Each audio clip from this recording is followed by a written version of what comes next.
So the first version of product was, oh my God, crazy, crazy times. When I came with the idea for KweliTV, I was still doing an Empower magazine. I still had my radio show. It was all things Empower. One of my board members was this full stack developer. I told him about this idea. He was like, well, I can build it, but I have a friend who has some background in video. He might be able to build a beta for you. At the time, there weren't a lot of platforms, so I was just trying to look at what they were doing and figure out kind of how we wanted to be different. I also talked to customers. I spoke with at least 200 filmmakers around the world. And the beta was crazy because anything you build something, you want to launch it at a certain time and never launches on time. There's always something wrong. And I was very naive. I didn't know anything about tech stacks. I didn't know anything about this type of world. When I started my online magazine, I used a WordPress site. And because of no HTML, I was able to enhance it myself using HTML. Like I was able to go in the back end and fix it because I could do basic, website changes, right? You can build a streaming service on WordPress. That's, the horror story of being non-technical. Right. And what do? Is 90% done?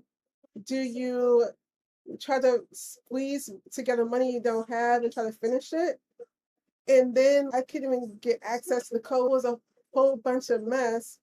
I eventually was able to figure out how to get to the code because I was able to figure out the password. And I was at 3 o'clock in the morning, went crazy. It was just trying different things. Came and literally able to figure it out. But what do you do? So I was meditating, praying about it, and then I was reading this article. The co-founder of LinkedIn, he said, if you're not embarrassed by the first version of your product, you started too late. Because of that quote that I read, I decided to go forward with releasing it 90% done. So 90% done means that it could play movies, it could take people's money.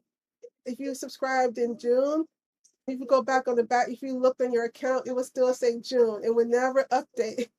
And if you need to reset your password, I went in the back end myself and I had to email people and I had to manually reset passwords myself. Like people had to tell me what they wanted their password to be in an email, and I had to.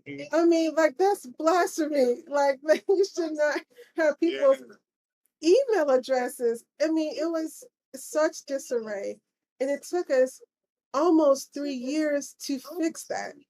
I mean, it was a horrible, horrible experience, but it's the joys of being in a startup.